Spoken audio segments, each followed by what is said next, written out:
हर भाई पे ये लाजिम है कि जिसके घर में बेटी है वो हुजूर के मिलादत का जश्न मनाए। हर बाप पे ये लाजिम है कि जिसके घर में मुस्तफ़ा ने बेटियां दी है वो मुस्तफ़ा के नाम का झंडा लगाए। और ऐसे शख्सों से कोई मतलब नहीं है जो विलादत का जिक्र करते ही चिलमिला जाते हो या जिन्हें झंडे देख करके घबराहट हो जाती हो। बड़े बड़े अक्लमंद आते हैं, कोई कहता झंडे लगाने की जरूरत क्या थी, गरीबों को दुपट्टे बांट दिए जाते, कोई कहता गरीबों को कपड़े बना देते। हम कहते शुक्र है हम सुन्नी बरेलवी है, हम दुपट्टे चुरा के झंडे नहीं बनाते और न झंडे उतार के दुपट्टे बनाते हैं। मैंने कहा था चैलेंज है मेरा, जिस गांव में दुपट्टे ना हो, गुर्बत हो, मैंने कहा जा बेटियों के दुपट्टों की लिस्ट बना के ला।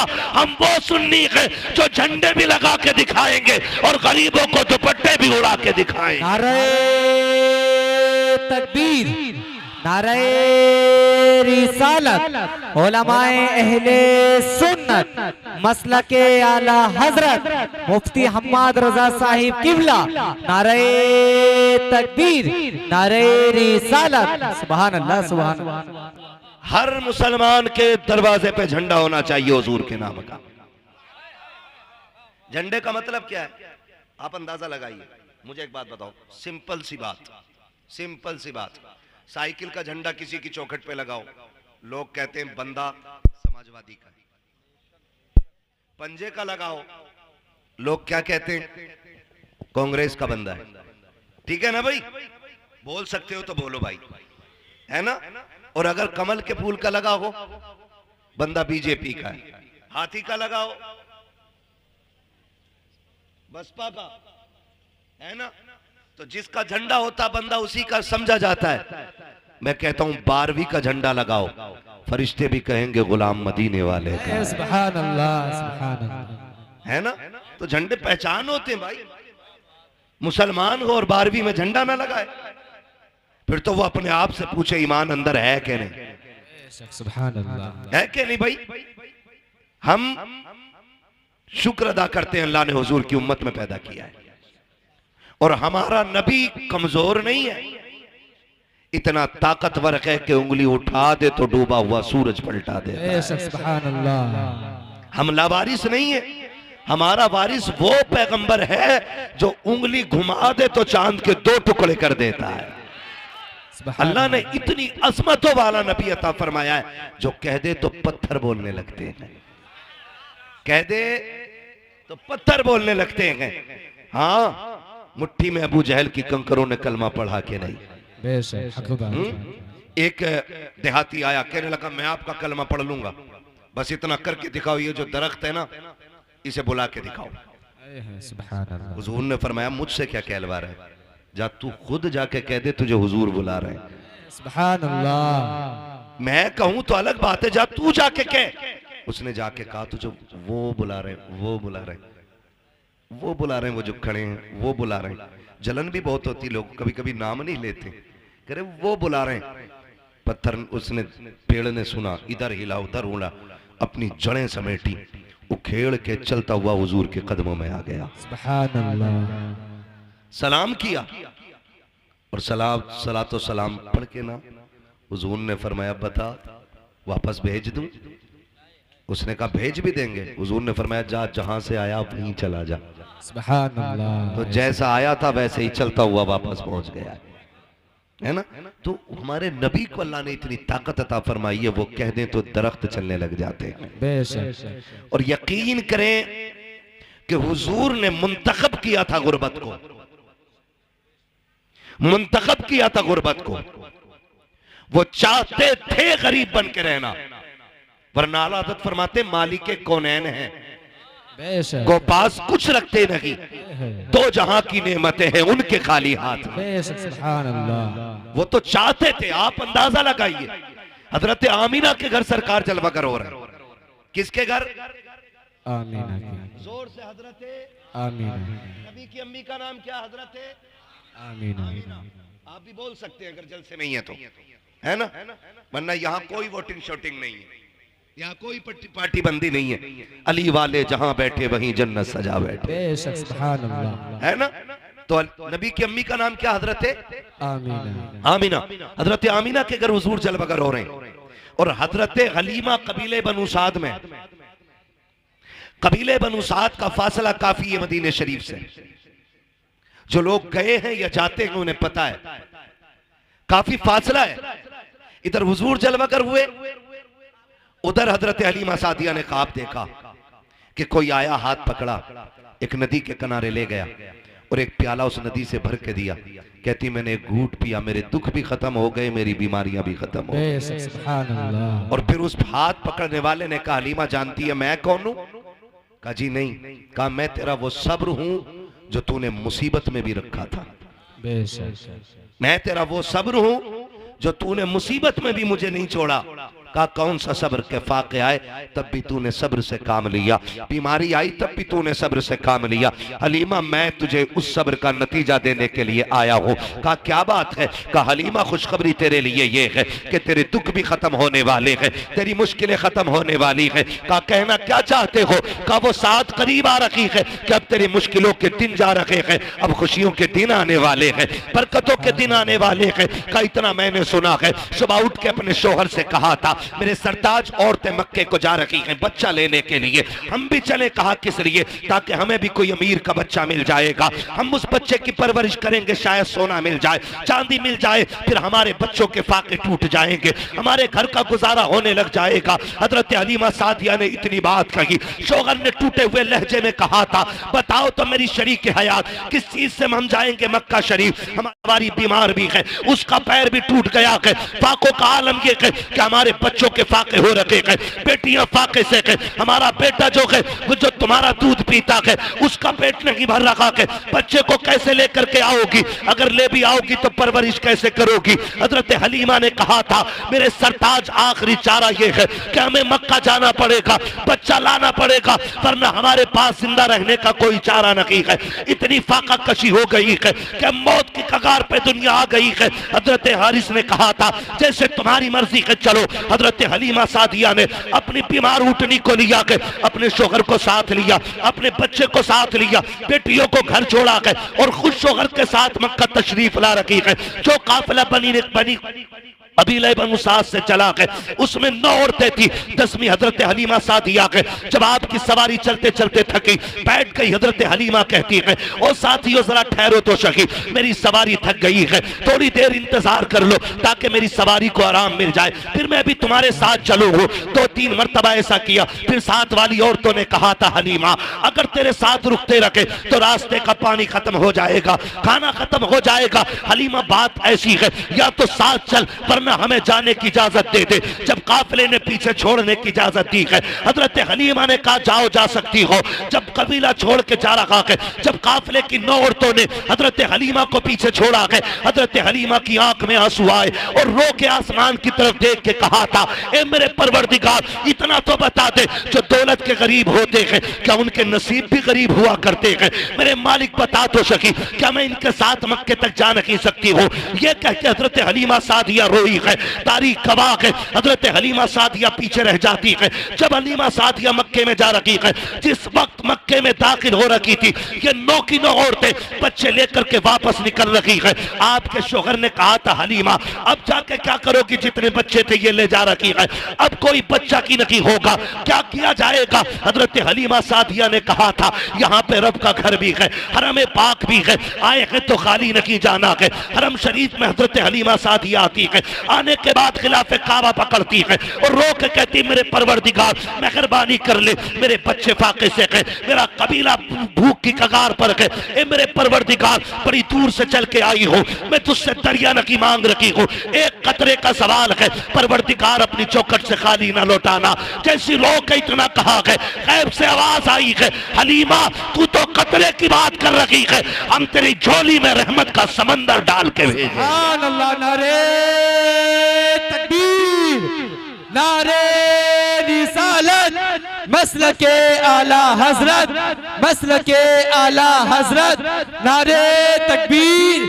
सरजमीने मुजफ्फरपुर टांडा, सरजमीने मुजफ्फरपुर टांडा, जश्न ईदे मिलादुन नबी, जश्न ईदे मिलादुन नबी, मुफ्ती हम्माद रजा साहब किबला, मुफ्ती हम्माद रजा साहब किबला। नारे तकबीर, नारे रिसालत। तो नहीं है ना अभी आप चलूं आगे चलूं? या सलाम पढ़ लिया जाए? सुनेंगे थोड़ी देर ना। खुदा इंशाअल्लाह। सलामत रखे, इन मोहब्बतों को अल्लाह कबूल फरमाए, है ना। जरा सारे पीछे वाले भी मेरे भाई बोल दें या रसूल अल्लाह। या रसूल अल्लाह। हाँ जी, अल्लाह आपको सलामत रखे। इतनी जोर से ना बोलो सुभान अल्लाह के पुलिस पकड़ के ले जाए। आहिस्ता बोलो यार, कोई पुलिस ना उठा ले। इस मीठी सी सुभान अल्लाह पे कुर्बान जाऊं तुम्हारी। और तुम्हें एक बात बताऊं, सुभान अल्लाह कहने की वजह से आज तक कोई मरा नहीं है। कभी इस डर की वजह से आहिस्ता कह रहे हो कहीं मर ना जाए, हैं? जरा खुल के बोलो ना सुभान अल्लाह। क्या बात है, अल्लाह सलामत रखे। ऐसा लग रहा है जैसे महफिल शुरू हो रही है। अल्लाह बरकत अता फरमाए। और याद रखिएगा, जब दिल महफिल में लगने लगे ना तो समझ लो तवज्जो हुजूर की मदीने से हो गई है। सुभान अल्लाह, सुभान अल्लाह। चलूं आगे, जरा बोल दे या रसूल अल्लाह। या रसूल। खुदा सलामत रखे। हज़रत हलीमा सादिया कहती है ना, एक आवाज आई, कहती है अचानक पीछे से फिर किसी ने कहा कोई दाया है। कहती है जब इतनी आवाज आई ना मैं दौड़ गई, मैं गमों की मारी, उम्मीद भी खो चुकी थी कि बच्चा कोई मिलेगा। कहती मैं दौड़ी कि जी मैं हूं। कहती मैंने जाके देखा ना तो इतनी सेहतमंद बुजुर्ग मैंने देखा, मैं समझ गई ये किसी खानदान का सरदार आया है। सुभान अल्लाह। कहती उसके माथे की जो मेहराब थी ना, वो मेहराब बता रही थी ये रातों को सजदे करने वाला है। बेशक। कह रही उसके वजूद का नूर बता रहा था कि ये कोई आम नहीं है, कोई बड़े इल्म फजल वाला बंदा आया हुआ है। कहती जब मैंने उस शख्स को देखा ना मेरा कलेजा ठंडा हो गया। मैंने कहा जी कौन है, किसके लिए चाहते हो? कहा बच्चा मेरा नहीं, मेरा पोता है। सामने वाले खाली मेरा साथ दे मेरे भाई, अल्लाह सलामत रखे। सुभान अल्लाह। कहती मेरा पोता है, मेरा पोता है। हजरत हलीमा सादिया कहती मैं दिल में सोचने लगी इनका पोता है और ये सरदार लग रहे हैं, फिर तो सोना बहुत मिलेगा, बेशक। चांदी मिलेगी, अमीर हो जाऊंगी, मालामाल हो जाऊंगी। कहती मैं जैसी उनके करीब गई ना, उन्होंने मुझसे पूछा कौन है तू? मैंने कहा दाया। उन्होंने कहा नाम क्या है? मैंने कहा हलीमा। कहा किस कबीले से ताल्लुक रखती हो? कहा बनु साद से। फरमाने लगी, कहती इतना सुना और मुस्कुराने लगे। कहती मैंने मुस्कुराहट की वजह पूछी कि आप मुस्कुरा क्यों रहे? कहने लगे हलीमा मुस्कुरा इस बात पे रहा हूं कि अभी कुछ दिन पहले मैं तवाफ कर रहा था काबे का, मेरे दिल में ख्याल आया मालिक इतनी अजमतों वाला पोता दिया है, इसके लिए गोद कहां से ढूंढूंगा, दूध पिलाने वाली औरत कहां से लाऊंगा इतनी अजमतों वाली। कहते गैब से आवाज आई थी अब्दुल मुत्तलिब परेशान ना हो, महबूब हमारा है तो इंतजाम भी हम ही करके भेजेंगे। बेशक। सुभान अल्लाह। महबूब हमारा है तो इंतजाम भी हम ही करेंगे। मैंने कहा मालिक कौन आएगा? कहते कि सुन अब्दुल मुत्तलिब, जब औरतें तेरे दरवाजे पे बच्चा लेने के लिए आए तो किसी औरत को बच्चा मत दे देना। बड़ी बड़ी औरतें आके सवाल करेंगी तेरे दरवाजे पे, कोई कहेगी मैं यूं पालती हूँ, मैं यूं पालती हूँ, मेरे पास इतनी आराइश है, इतना आराम है, किसी की दौलत और चमक देख करके हमारा महबूब किसी की झोली में ना डालना। का मालिक फिर सुन, इसकी परवरिश के लिए हम एक खातून को भेजेंगे, उसका नाम हलीमा होगा, कबीले बनु साद की होगी। का सुन होगी बड़ी गरीब, हवेली कच्ची होगी, ईमान बड़ा पक्का लेके आए। अल्लाह सुभान अल्लाह। नारे तकबीर, नारे रिसालत, मसलके आला हजरत, जश्न ईद मिलादुन नबी, जश्न ईद मिलादुन नबी, मुफ्ती हम्माद रजा साहिब किबला, मुफ्ती हम्माद रजा साहिब किबला। नारे तकबीर, नारे रिसालत। कहा कोई कह रहा था हवेली कच्ची होगी, ईमान पक्का होगा। कहते हैं चल आजा। हजरत हलीमा सादिया कहती मैं चली, और जब चली ना तो खुद कहते हैं हलीमा ये सोच रही हो कि सोना मिलेगा, चांदी मिलेगा? कहा सुनो, परवरिश के बदले में इनाम बाप देता है, और जिस बच्चे को लेने जा रही हो ना उसके सर पे बाप का साया नहीं है। कहती फिर ऐसा था जैसे बिजलियां गिर गईं, कदम रुक से गए। हलीमा बच्चा भी मिला तो यतीम, क्या करोगी बच्चे को लेके? का फिर सोचा खाली लौटने से तो बेहतरी है कि चलें। कहती मैं दरवाजे तक गई, मैंने दरवाजा बजाया, अंदर से आवाज आई कौन? मैंने कहा दाया। तो अंदर से आमीना कहती है क्या हलीमा आई है? सुभान अल्लाह। हजरत हलीमा कहती हैं कि बस मेरी आंखें भीग गई, मालिक कितनी अजमतों वाला बच्चा है। मैं आई नहीं, मेरे तस्कीरे पहले आ गए यहाँ तक। बेशक। और अंदर आके कहती हैं, मैंने आके देखा, हजरत हलीमा कहती मैंने देखा ना, पहली नजर जो मेरी हुजूर के घर में उठी ना, तो मैं देख के हैरत में पड़ गई कि दीवारों से मुस्तफा के घर की नूर टपक रहा था। बेशक, सुभान अल्लाह। नूर टपक रहा था। मैं सोचने लगी अगर दीवारें इतनी खूबसूरत हैं तो जो आया है दुनिया में वो कितना खूबसूरत रहा होगा। सुभान अल्लाह। बेशक। वो कितना खूबसूरत रहा होगा जो दुनिया में आया है। शुक्रिया। जो दुनिया में आया है वो कितना खूबसूरत होगा। कहती मैंने पूछा हलीमा, हलीमा बच्चा किधर है? कहती जब मैंने इतना कहा ना तो कहती मैं दूर बैठी थी, मैं दूर बैठी थी। कहती हलीमा कहती हैं आमीना भी दूर थी। कहती कोई झुलाने वाला नहीं था, झूला खुद ब खुद हिल रहा था। बेशक, सुभान अल्लाह। झूला खुद हिल रहा था। कहती मैंने कहा कि बस मैंने झूले को देखा, का इसको झूला कौन रहा है? तो हजरत आमीना कहती हलीमा ये तो मैं भी नहीं जानती हूँ कि झूला झुलाने कौन आता है। तो हजरत हलीमा आप क्या कहती हैं? कहती जब इतनी बात सुनी ना तो कहती मेरे दिल में एक कैफियत तारी हुई कि जल्दी इजाजत दे और मैं बच्चा देखूं। कहती मैं देख सकती हूँ बच्चे को? तो हजरत हलीमा कहती जब मैंने इतना कहा तो कहती हाँ देख लो। कहा मैं दौड़ी और मैं जब झूले के पास गई ना, पालना होता है ना, कहती मैंने घुटने लगा करके वो झूला रोका और रोक के जब मैंने झांक के देखा हुजूर के चेहरे पे कपड़ा पड़ा हुआ था। और मुअर्रिखीन ने लिखा दो रिवायतें, एक रिवायत में ग्रीन रखकर यानी हरा कपड़ा पड़ा था चेहरे पे, दूसरे में लिखा है कि सफेद रंग का कपड़ा था। कहती हुजूर के चेहरे पे कपड़ा था और पूरा घर हुजूर के चेहरे से रोशन हो रहा था। कहती कि बस क्या था, मेरे दिल में कैफियत तारी हुई, हलीमा जल्दी कर देख तो कितनी अजमतों वाला बच्चा है। कहती जैसी मैंने कपड़ा हटाया ना, जैसी चेहरे से कपड़ा सरक के नीचे आया है, कहती पहली नजर पड़ी हाय दिल दे बैठी हुजूर को। का पहली नजर में दिल हार बैठी मुस्तफा को। आका करीम की आंखें बंद है, मैं देख रखी हूँ मुस्तफा सो रहे हैं। मैंने सोचा आका करीम को जगाऊं। कहती जगाने के लिए मैंने जैसी सीने पे हाथ रखा है, अभी आका ने आंख नहीं खोली है, मुस्कुराना शुरू कर दिया है। कोई आका कह रहे थे हलीमा आ गई है, तेरा की इंतजार हो रहा था। कहती जब आका मुस्कुराए है, मैंने तेजी से बढ़कर सरकार को उठाया और सीने से लगाया है। अब सरकार ने आंखें खोली है, मेरी चीख निकल जाती है। मैंने आका को सीने से लगाया। हजरत आमीना कहती हलीमा अरे सुन तो सकी, मेरा बेटा यतीम है, बता उजरत क्या लेगी? हलीमा कहती आमीना अब उजरत की बात ना कर, ये बता बेटा देना है कि नहीं? कहा अगर ना दूं तो क्या, कहा ना दे तो ये फैसला कर, जब तक मैं जिंदा रहूंगी इसी के कदमों की नौकरानी करती रहूंगी। सुभान अल्लाह। नारे तकबीर, नारे रिसालत, मसलके आला हजरत, मसलके आला हजरत, सरजमीने मुजफ्फरपुर टांडा, सरजमीने मुजफ्फरपुर टांडा, मुफ्ती हम्माद रजा साहिब किबला, मुफ्ती हम्माद रजा साहिब किबला। नारे तकबीर। जो है सारे लोगों की कहती बात ये खत्म ही हो गई पैसे की। का किसे सोना चांदी चाहिए? जिसे लाल मिल गया उसे कुल कायनात का माल मिल गया। सुभान अल्लाह, सुभान अल्लाह। हलीमा कहती हैं, आमीना कहती है हलीमा सुन, अच्छा बच्चा लेके जा रही, मेरे बेटे की अजमतें भी सुन ले। जब ये मेरे शिकम में आया ना तो पहले ही महीने से इन्होंने आके मुबारकबाद देनी शुरू कर दी थी। और सुनो हर महीने नबी आते रहे।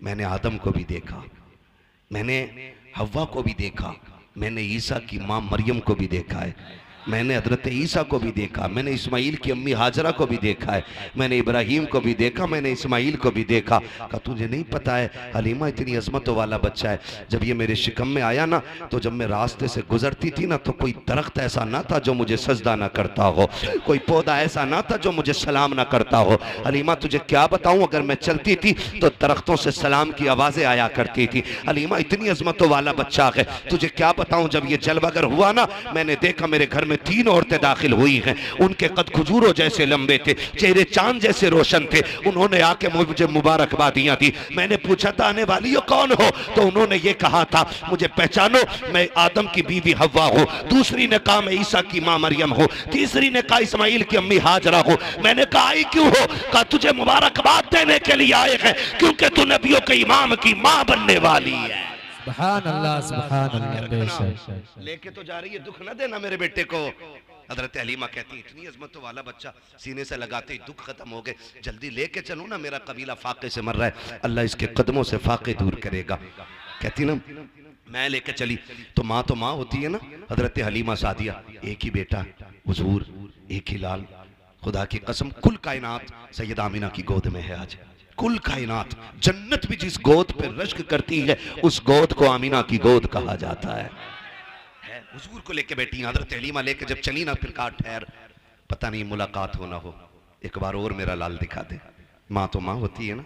नौजवानों हाथ जोड़ के कह रहा हूँ, तुम्हें खुदा का वास्ता है, 12वीं वाले मुस्तफ़ा का वास्ता है, कभी माँ गुस्से में बात कर लेना तो उसकी बात को झिड़कना नहीं, कभी डांटना मत, कभी माँ के सामने ऊंची आवाज में बोलना नहीं।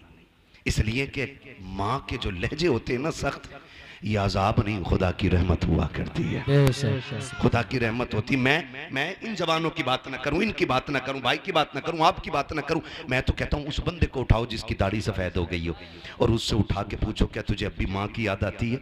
उसकी सफेद दाढ़ी देखना, फिर उसकी भीगी हुई आंखें देखना, वो कहेगा आज भी ऐसा लगता है जैसे दरवाजे पे खड़े होकर माँ आवाज दे रही है। ये माँ होती है। नौजवानों आपसे गुजारिश है, आपके लिए माँ दस्तरखान पे खाना लगाती है, एक फोन आपके यार का आ जाता, आप कहाँ है? तुम रोटी छोड़ के भागते हो, माँ कहती है अरे पगले रोटी खाता जा, तुम कहते नहीं मैं फिर आके खाऊंगा, तुम चले जाते हो, फिर 12 बजे आए, 1 बजे आए, माँ कहती कहाँ था अब तक? तो कहता भौंका ना कर, कुत्तों की तरह ना बोला कर, मैं कोई बच्चा नहीं हूँ, मैं बड़ा हो गया हूँ, मैं अपनी मर्जी से फैसले कर सकता हूँ, मैं कोई नादान नहीं हूँ जो मुझे कोई नुकसान पहुंचा देगा ना। कभी मत कहना प्यारे, तू नहीं पता, तू तो निकला ना घर से, तूने यारों के साथ बैठ के कोल्ड ड्रिंक, कॉफी, नाश्ते, तूने दुनिया भर की दौलतें खाई, लेकिन माँ ने कुछ नहीं खाया था। पता क्यों? क्योंकि बेटा दस्तरखान से उठ के चला गया है। माँ तभी खाती है जब औलाद खाना खा लेती है। माँ तभी खाना खाती है जब औलाद खाना खा लेती है। मेरे भाई अगर तुम घर में लौट करके आओ ना, माँ गुस्सा करे ना तो कभी उल्टा जवाब मत देना, माँ तुम्हें डांटे तो गर्दन झुका लेना, इसलिए कि ये आवाज सहमत नहीं, खुदा की रहमत हुआ करती है। तुम नहीं जानते हो माँ क्या होती है। आज घर के अंदर ये जन्नत मौजूद है तो इसकी कदर नहीं है। आज माँ घर के अंदर है तो किसी को एहसास नहीं है। दुनिया के हजार दुख सह करके घर में आते हो, माँ दुपट्टे से आंसू पोंछ देती है तो ऐसा लगता है जैसे जिब्रील ने परों में छुपा लिया है। माँ अगर बोसा ले लेती है ऐसा लगता है खुदा की रहमतों ने चूम लिया है। माँ अगर सर पे हाथ रख देती है ऐसा लगता है जैसे जिब्रील के बाजुओं ने साया कर दिया है। माँ अगर गोद से लगा लेती है बेटे को सीने से, माँ अगर प्यार से बोल देती है तो ऐसा लगता है खुदा की रहमतें बोलने लग गई है। आज उसी माँ को कुत्ते का लहजा कहते हो, जानवर कहते हो तेरी आवाज से नफरत है। हाथ जोड़ के कह रहा हूँ, खुदा की कसम खा के कहता हूँ, आज माँ के तो कदर नहीं है। जिस दिन ये कफन में लिपट के चली जाएगी, तुम 1 बजे आना, 2 बजे आना, 3 बजे आना, 4 बजे आना, किसी को दस्तरखान पे तुम्हारा इंतजार नहीं होगा, कोई चूल्हे पे तुम्हारे लिए नहीं बैठेगा, कोई उठा के नहीं कहेगा तूने खाया है कि नहीं खाया है, कोई तेरे आगे दस्तरखान नहीं बिछाएगा। रात के 3 बजे आना या 4 बजे आना, कोई तुझसे रोटी को पूछने वाला नहीं होगा। आज माँ है, इसकी कदर कर लो। अगर ये चली गई कफन में लिपट के, रात के 3 बजे आना, तेरी कमाई खाने वाली बीवी चादर में सिमट के लेटी रखेगी लेकिन तुझसे रोटी को नहीं पूछेगी। तेरे अपने बच्चे, तेरे पैसे से शौक करने वाली औलाद अपनी नींद तोड़ के नहीं आएगी। ये सिर्फ माँ होती है जो सब कुछ लुटा के औलाद को खुश रखना चाहती है। आज माँ के तो कदर कर लो, वरना जिस दिन माँ चली जाएगी तुम 3 बजे आओगे, फिर तुम्हें कोई डांटने वाला नहीं मिलेगा। तुम्हारे कान तरस जाएंगे उस आवाज के लिए जो कभी 3 बजे आती थी, कभी 2 बजे आती थी। तुम ढूंढोगे कहाँ है वो चेहरा। खुदा की कसम तुम्हें 4 पाई तो दिखाई देगी लेकिन लेटने वाली माँ नहीं होगी। तुम्हें